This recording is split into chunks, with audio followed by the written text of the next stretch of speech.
The Giants fall to 0-3. Not only do they fall 0-3 to a good team, they fell 0-3 to a team that didn't have their starting quarterback, tight end, wide receiver, cornerback, best player in their secondary. They didn't have three of their best four offense or defensive linemen. Two of their top running backs were out. I mean, the list goes on and on. The Niners were basically putting out a practice squad team against the Giants today. And you probably figured, okay, the Giants will keep this one close at minimum. Maybe they don't win because the Niners are a better ran team and all those things. But, I heard people say the Giants will win this game. A lot of people were confident in that, and I don't blame you. But, me, myself, I said, look, the Niners probably win this game because they are the better organization. They have a great coach in Kyle Shanahan. We don't know about the Giants coaching staff yet. I said Niners would probably win this game in a very close fashion, 4 to 7 points. The final score of this game was 36-9. Giants lose. Embarrassing is a word you can use. Disgraceful. There's a lot of words you can use for a loss like this. And it's just reached a point now where this team is now an embarrassment of the NFL. They have been the worst team in the NFL since 2017. I don't know what their record's been since then. I know their record since Gettleman took over back in the beginning of 2018 is now 9-26, I believe. So it's been awful. And you don't see many improvements, which is not, definitely the big red flag. This was a very winnable game, as we all know. A game they should have won. I thought they should have won last week. And, the first 2 weeks, they were respectable losses. They lost by like 10 points to the Steelers. That's a great team. You lose by, I think, 4 points to the Bears. Came down on the final play. They were 15 yards away from winning. Okay, the Bears are a pretty good team. I get that. This week, though, no excuses. You're home. It's a West Coast team traveling to the East. They faced that against them. They're missing, as I said, so many players on their team. I would say about literally half of their starters were out for this game.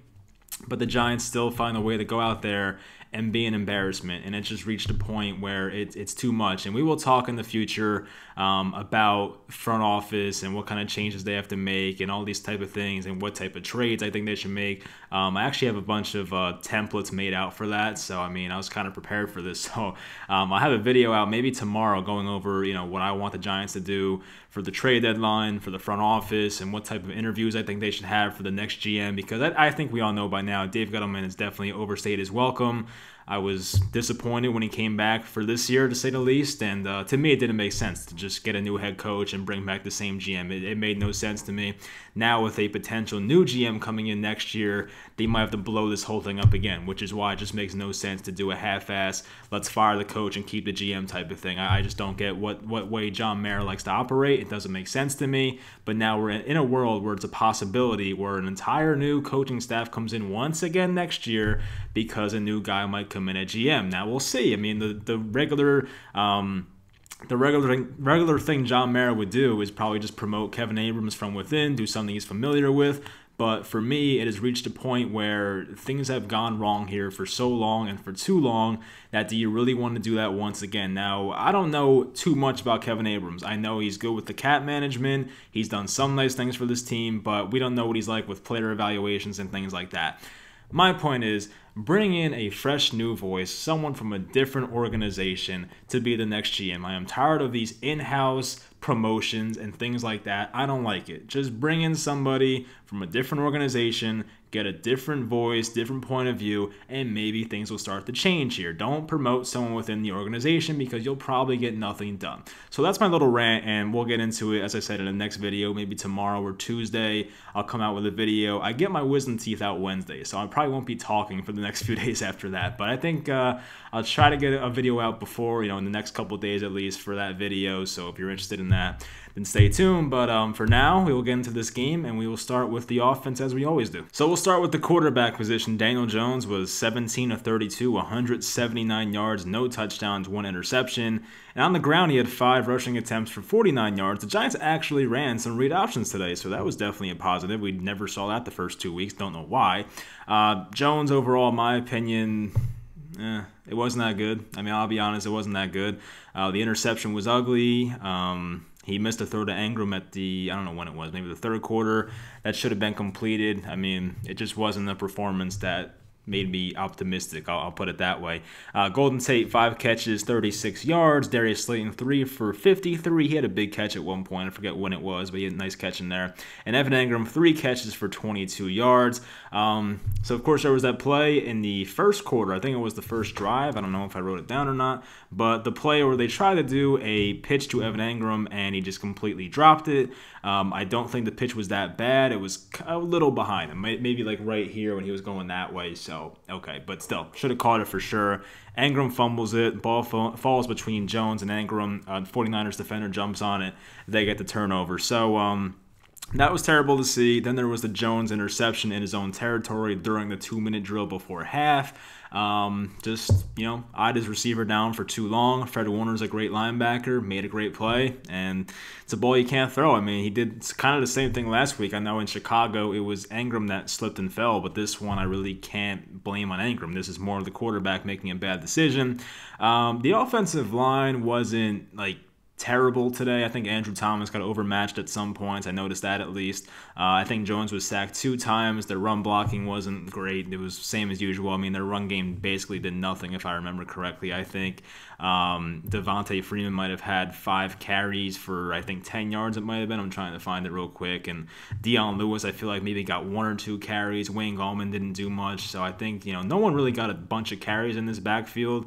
The game script was not good for the Giants in the second half. So Dion Lewis had a 1 rush for no yards, Wayne Gallman 4 for 7 yards, and Devontae Freeman 5 for 10. And of course, Daniel Jones had the 5 for 49. So outside of Jones, no success on the ground. It just was not a good offensive showing in this game, and it's been a little disappointing so far. The first 3 games of Jason Garrett, we hope that maybe they have to learn the playbook more and things will get better, and I do think things will get better offensively. I don't think it'll be this bad all year, but for a team that had this many injuries, to put up 9 points on them was it's pretty embarrassing, so I was not a fan of that. They had 231 total yards on offense. They were 4 of 10 on third downs, which definitely beats their 3 of 13 last week, so that's an improvement. And they only had the ball for 20 minutes as compared to the Niners, who had it for 39 or 40 minutes. So that was definitely a negative. It just seemed like the Niners had the ball the whole game, and the Giants had a tough time converting. Graham Gano looked good, so I'll put that in there. Riley Dixon had a nice punt in there as well. So, the special teams have been pretty good this year. But offensively, things have to get better. The Giants just don't have any firepower offensively. I mean, Saquon's gone. Sterling Shepard's gone. Evan Engram has to step up. It hasn't happened yet. Slayton is not the wide receiver 1 that I think many of you thought after week 1 especially. I saw a lot of that. But I don't think Slayton's a top 20 wide receiver like a lot of you make him out to be. I think he's a very solid number 2. I've heard him compared to Amani Toomer. I like that one, but I don't see him as a true number 1 yet. So he also had a fumble in there as well. It was towards the end of the game. I'm going to go through the offense because I write down notes in my phone as the game goes on. But we'll see what else happened on the offense. Daniel Jones interception. There was a 4th and 2 conversion in quarter 3 to Evan Engram. That was a pretty key play. The Giants were near the 50, maybe in their own territory. They went for it. I think they were down 16-6 at that point. I like to go for it there. Good conversion by them. Then it was right after that, Jones missed a wide open Engram that would have been a 12-yard gain.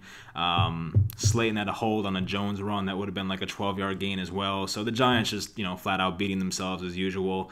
That's pretty much it for the offense. Then I have Darius Slayton fumbles with about 2 minutes left. So, yeah, that was pretty much it. There's more notes for the defense, but, offensively I was not too impressed today. I expected more to not score a touchdown on a defense that doesn't have so many great defensive linemen with D Ford out, and of course Nick Bosa out, and I think who else was out? Solomon Thomas is out. So, that's disappointing. No Richard Sherman. I think that another starting cornerback that was scratched early before the game. So, not good at all. So the offense has to be better.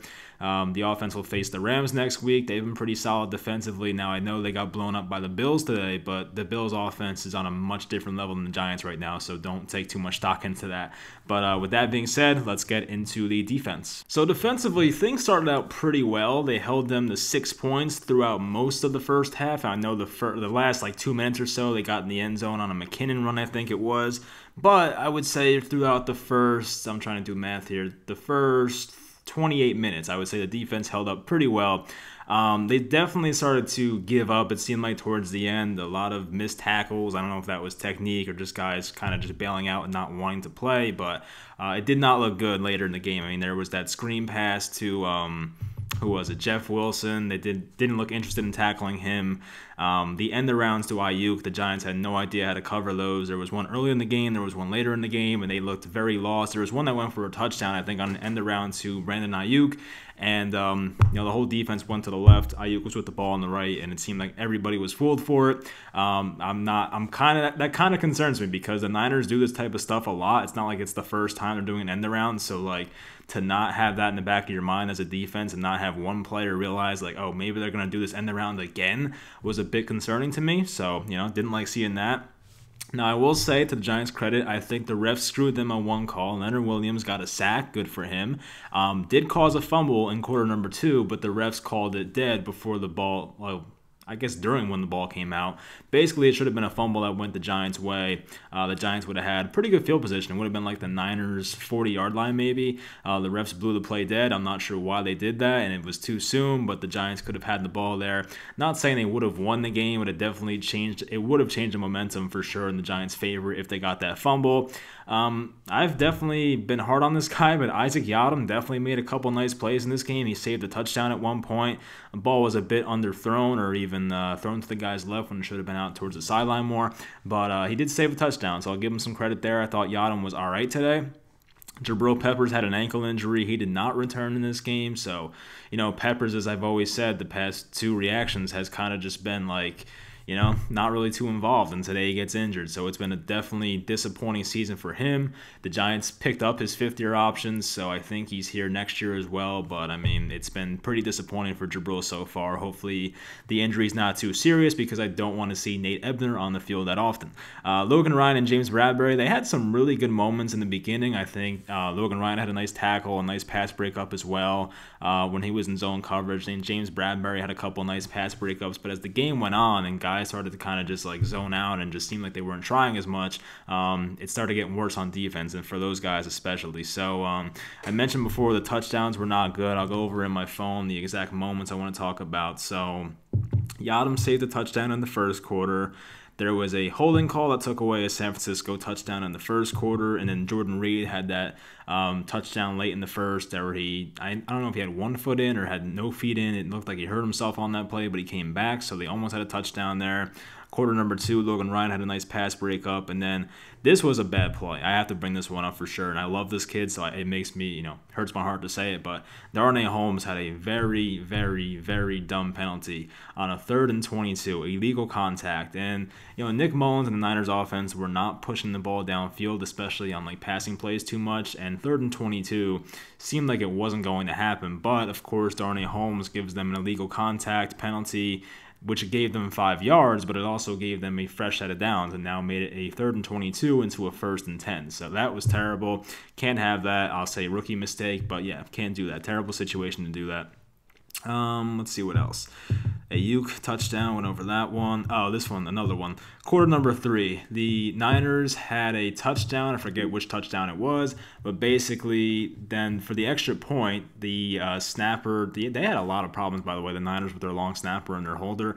Their holder botched the hold, then got up and acted like he was just going to run around and pass the ball. Now, mind you, there's nobody. Now, the kickoffs, the extra points are, 33 yards away at this point. So, mind you, nobody for the Niners is even running a route. They think this is supposed to be an extra point. It's an extra point gone wrong.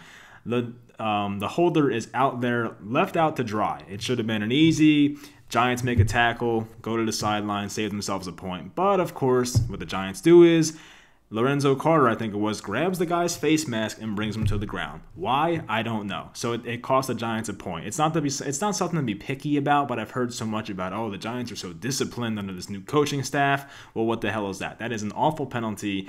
The Darnay Holmes one and the face mask on the extra point, just stupidity. You can't have it. What else happened? That's pretty much it. I mean, I have the 4th quarter Jeff Wilson screen pass. He was not even touched. I think Julian Love might have hit him at the goal line, but, he basically went 15 yards untouched. So it was pretty ugly defensively. I'm trying to think which unit was worse. I don't know. They were both equally terrible in this game, but it was not good. And now the Giants get the Rams next week, a Rams team that's probably very pissed off because the refs kind of screwed them in that game in Buffalo.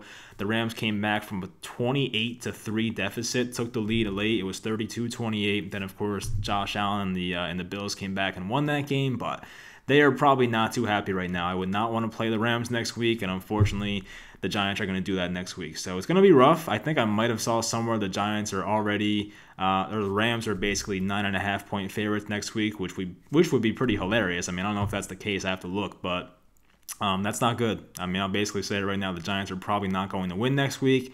I just don't want to go 0-16 at this point. Just give me a win at some point. I don't want to be the laughingstock of the league and go 0-16. That would not be a good look. So hopefully there's a win in there on the schedule. I know it's crazy to be talking about this, but they looked so bad today against a, practice squad team that it kind of has to be said. But at least the Jets look worse. I mean, that's something, I guess, to be positive about. But, New Jersey, New York football looks awful at this moment. So, yeah, that'll pretty much do it. As I said, I will have a video coming out maybe tomorrow or even Tuesday at the latest for a video I have about how I think the Giants should go about fixing this mess. And I spent some time over the weekend, I think it was Saturday or maybe Friday. I was looking at some GM candidates, of course, because I'm a jackass. But as I said, I've been ready to move on from this GM for a while now. So I'm going to throw some names out there and basically give it my best shot for what I think the Giants should do and just give my opinion. So hopefully you guys tune in for that video. Another rough loss. I just 0-3. I mean, we're kind of used to it at this point. The Giants go 0-3 every year, it feels like. So it is what it is. And definitely a game they should have won based on the roster they were playing. But, the Niners are very well coached and a much more well-run organization. So I have to be honest with that. But that'll do it for this video. Thank you for watching, and I will talk to you guys next time.